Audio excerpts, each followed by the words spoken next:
दोस्तों, भले ही आज पैसों के मामले में अंबानी और अडानी का नाम सबसे ऊपर आता हो, लेकिन इंडिया की असली पहचान बताना बिना टाटा और बिरला का नाम लिए पॉसिबल ही नहीं है, क्योंकि ये सिर्फ बिजनेस एम्पायर्स नहीं हैं, ये लोगों के इमोशंस हैं। इन्होंने ही आजादी के पहले और बाद के भी टूटे बिखरे भारत को अपने कंधों पर संभाला। आज आप देख रहे हैं बिरला फैमिली की कहानी, जिनके दिलों में सिर्फ पैसा नहीं बल्कि देशभक्ति का जुनून भी बहता है। तो आखिर किस तरह से राजस्थान के एक छोटे से व्यापारी ने इतने बड़े एम्पायर की नींव रखी, सब कुछ हम बहुत डिटेल में जानने वाले हैं आज के इस वीडियो में।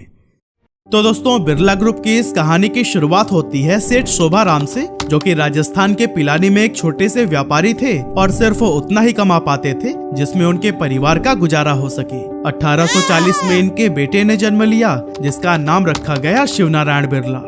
शिवनारायण बचपन से ही बहुत मेहनती थे, इसीलिए काफी कम उम्र में ही वो अपने पिता के साथ काम करने लगे। लेकिन जब शिव ने देखा कि पिता के बिजनेस में उन्हें कोई खास ग्रोथ नहीं मिल रही है, तो उन्होंने सोचा कि क्यों ना किसी नए काम में हाथ आजमाया जाए।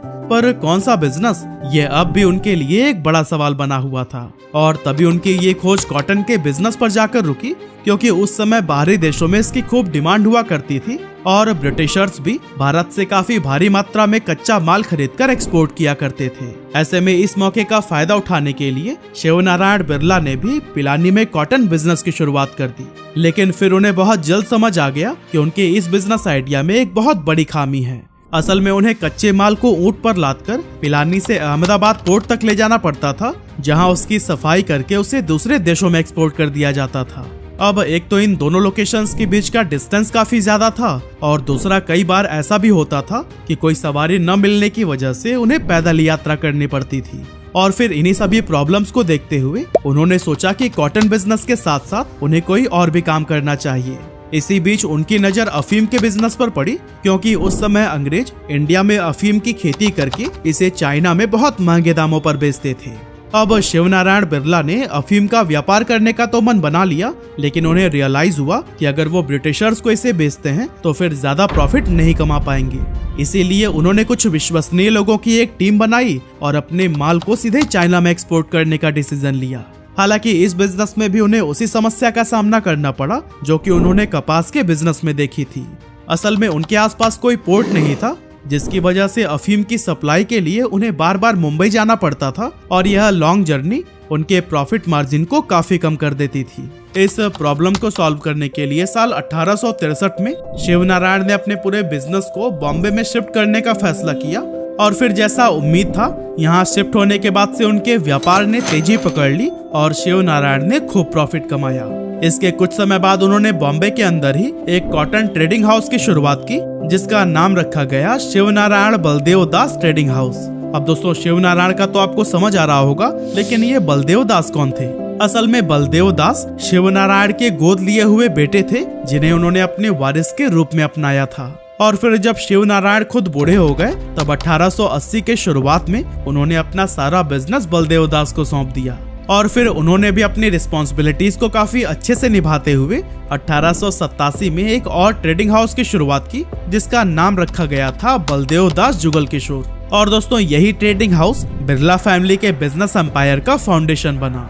और फिर बलदेव दास को उनके बिजनेस और सोशल कॉन्ट्रीब्यूशंस के लिए साल 1917 में अंग्रेजों के द्वारा राय बहादुर अवार्ड दिया गया। बेसिकली राय बहादुर एक ऐसा टाइटल था जो ब्रिटिश गवर्नमेंट उन इंडियंस को देते थे जो सोसाइटी के वेलफेयर में मेजर कंट्रीब्यूशन कर रहे थे, स्पेशली हिंदू कम्युनिटी से। इसके अलावा मुस्लिम और पारसी कम्युनिटी के लिए सेम ऑनर जो दिया जाता था, उसका नाम होता था खान बहादुर। दोस्तों, अब तक बलदेव दास भी बूढ़े हो चुके थे, इसीलिए 1920 में उन्होंने अपना सारा बिजनेस अपने 4 बेटों में बांट दिया और खुद बनारस जाकर आगे की लाइफ धार्मिक कामों में बिताने लगे। इस दौरान उन्होंने कई सारे धर्मशालाओं और मंदिरों का निर्माण कराया, साथ ही बहुत सारे सामाजिक काम भी किए। और फिर इन्हीं सभी कॉन्ट्रीब्यूशंस को देखते हुए साल 1925 में बिहार और उड़ीसा सरकार ने उन्हें राजा का खिताब दिया, जिसके चलते उन्हें राजा बलदेव दास बिरला के नाम से भी जाना जाता है। अब जैसा कि मैंने आपको बताया कि बलदेव दास के 4 बेटे थे, जुगल किशोर बिरला, रामेश्वर दास बिरला, घनश्याम दास बिरला और ब्रिजमोहन बिरला। लेकिन दोस्तों, यहाँ पर मैं एक छोटा सा आपको डिस्क्लेमर देना चाहूंगा कि अब तक के फैमिली ट्री में सब कुछ काफी स्ट्रेट फॉरवर्ड था। जैसे कि शिवनारायण जी ने बलदेव दास जी को गोद लिया और फिर बलदेव दास जी के 4 बेटे हुए। लेकिन अब से अगर हम हर एक बेटे बेटी और उनकी जनरेशन्स को समझाने लगेंगे ना, तो फिर चीजें काफी कॉम्प्लिकेटेड हो जाएंगी। इसीलिए आगे हम सिर्फ उन लोगों की बात करेंगे जिन्होंने बिरला ग्रुप को सक्सेसफुली आगे बढ़ाने में मेजर रोल प्ले किया है।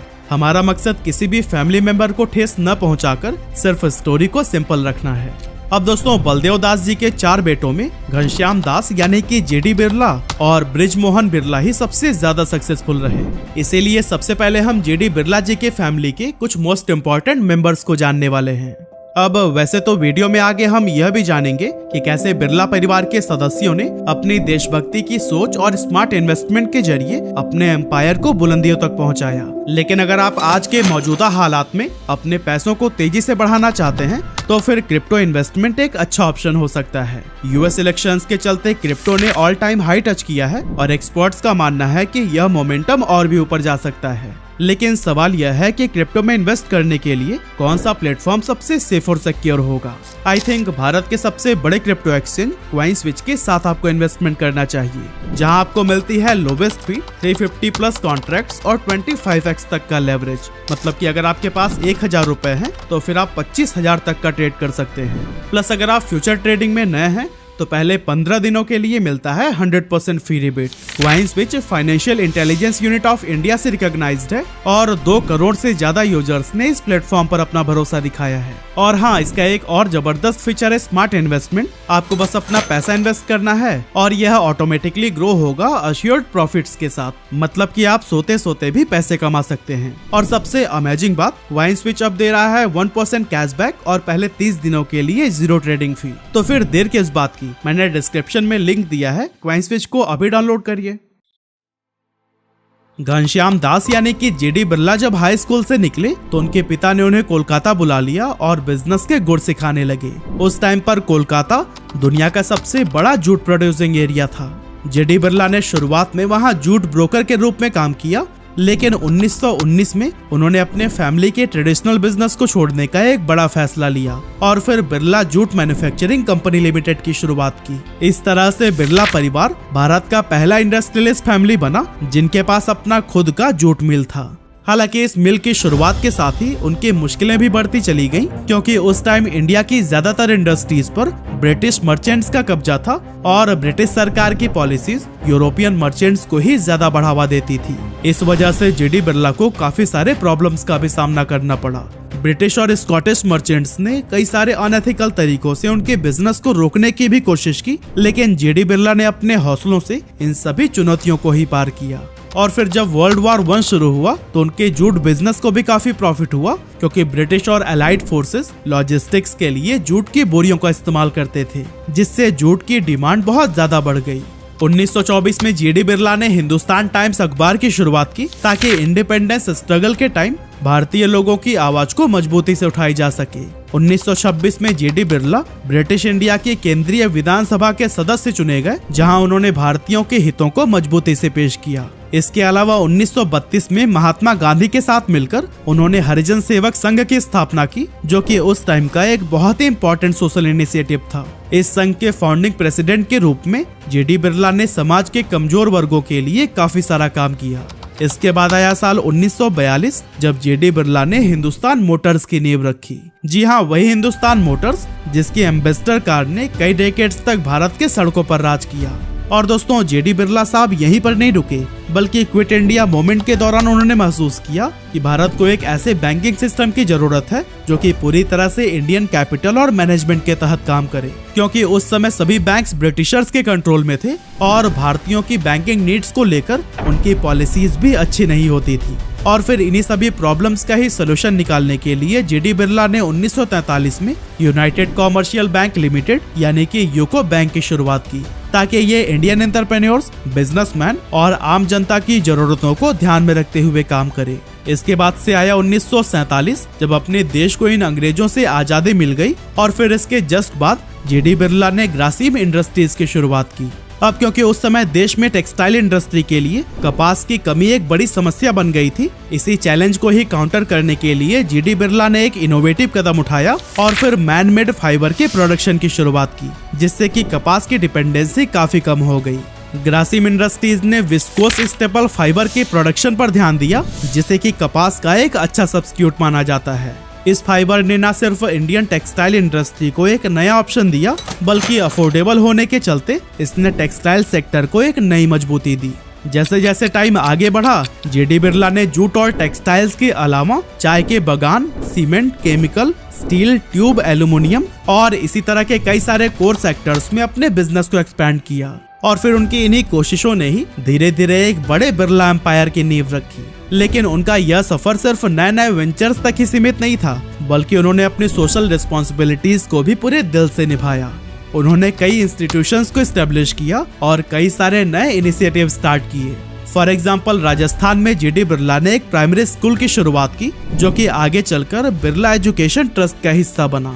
इसके अलावा उन्होंने बिरला विश्वकर्मा महाविद्यालय और Birla institute of technology and science की स्थापना की। तो वहीं अलीगढ़ मुस्लिम यूनिवर्सिटी और बनारस हिंदू यूनिवर्सिटी यानी कि BHU को फंडिंग भी दिया।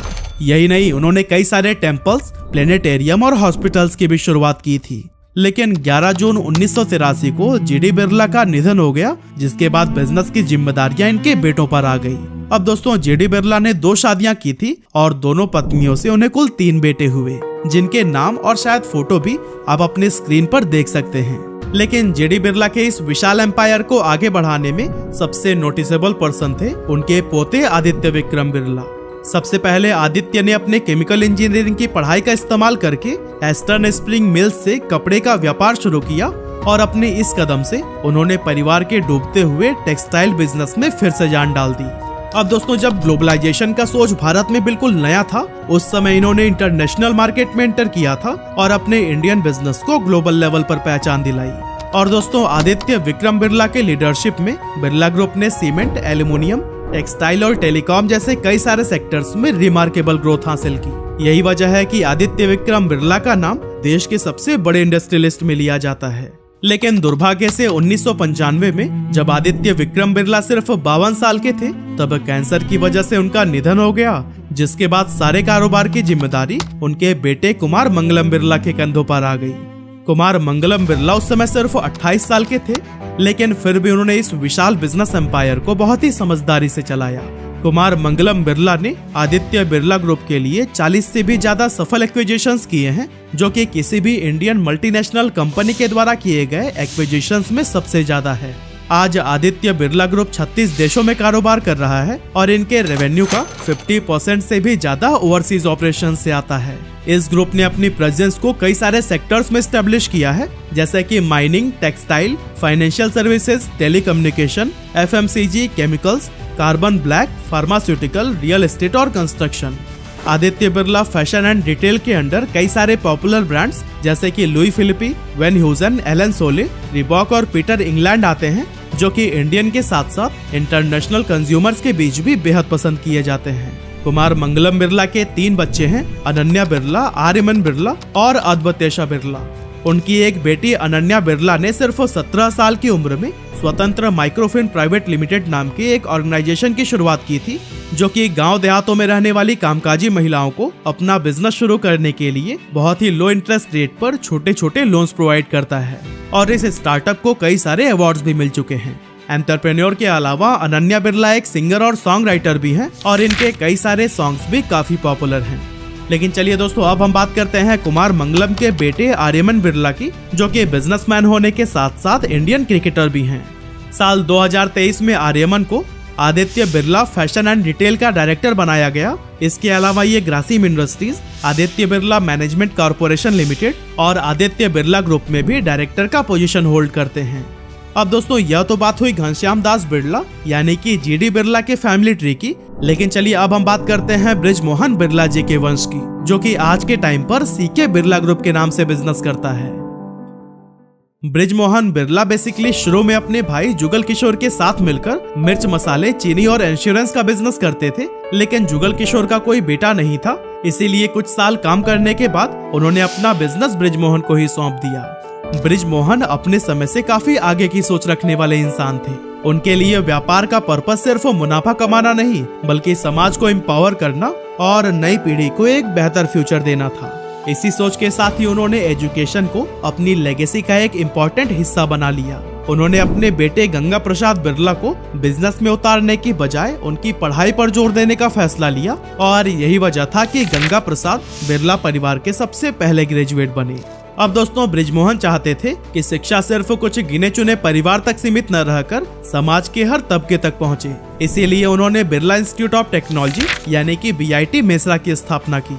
साथ ही उन्होंने कोलकाता में modern high school for girls और रानी बिरला गर्ल्स कॉलेज का भी निर्माण कराया ताकि लड़कियों को भी शिक्षा का एक बराबर अवसर मिल सके। ये उस समय की एक बहुत बड़ी पहल थी क्योंकि उस टाइम में लड़कियों की पढ़ाई लिखाई को अक्सर नजरअंदाज कर दिया जाता था। 1946 में बृजमोहन ने अपने बिजनेस को एक्सपैंड करने के लिए NBC बेयरिंग्स की भी नींव रखी ताकि हाई क्वालिटी बेयरिंग्स का भी प्रोडक्शन किया जा सके। इसके अलावा इन्होंने चेन्नई के BM बिरला प्लेनेटेरियम, हैदराबाद के BM बिरला साइंस म्यूजियम और जयपुर के BM Birla science and technology centre को बनाने में भी अपना महत्वपूर्ण योगदान दिया।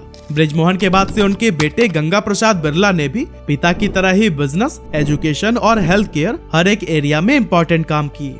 उन्होंने Hyderabad industries limited, Calcutta medical research institute और BM Birla heart research institute जैसे कई सारे इंस्टीट्यूशंस की शुरुआत की। साथ ही हैदराबाद, जयपुर और भोपाल में भी कई सारी मंदिरों का निर्माण करवाया। हालांकि गंगा प्रसाद बिरला ने 1981 में अपने दूसरे हार्ट अटैक के बाद से धीरे धीरे बिजनेस की जिम्मेदारियां अपने बेटे चंद्रकांत बिरला को सौंप दी। लेकिन उनका कमिटमेंट इतना जबरदस्त था कि जब तक पॉसिबल हुआ वो ऑफिस आते रहे और अपने बिजनेस और लेगेसी को काफी करीब से देखते रहे। और फिर आगे उनके बेटे चंद्रकांत बिरला ने भी अपने परिवार के बिजनेस को नई दिशा देने के लिए अपनी पूरी ताकत झोंक दी। चंद्रकांत ने CK बिरला ग्रुप को मैन्युफैक्चरिंग, टेक्नोलॉजी, हेल्थ केयर और एजुकेशन जैसे कई सारे क्षेत्रों में फैलाया और परिवार के बिजनेस को नई ऊंचाइयों तक पहुंचाया।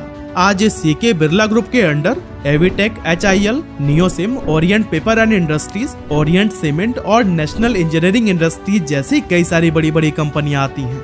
फिलहाल चंद्रकांत बिरला ही CK बिरला ग्रुप के चेयरमैन हैं और अपने बिजनेस के साथ साथ वह कई सारे सोशल कामों में भी बढ़ चढ़कर योगदान दे रहे हैं।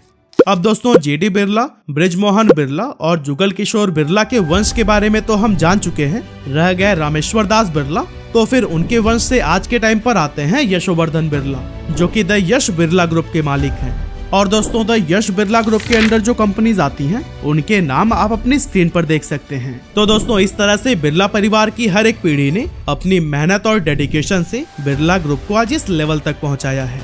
और दोस्तों, बिरला ग्रुप में शामिल बहुत सारी कंपनीज ने देश के विकास में अपना मेजर कंट्रीब्यूशन दिया है, जो कि हमें कभी नहीं भूलना चाहिए। और हाँ, आपको याद दिलाता चलूं, एक्सपर्ट्स के अकॉर्डिंग क्रिप्टो में इन्वेस्ट करने का ये बेस्ट टाइम है। इसीलिए डिस्क्रिप्शन में दिए गए लिंक से कॉइन स्विच को अभी डाउनलोड करिए और क्रिप्टो में इन्वेस्टमेंट स्टार्ट करिए।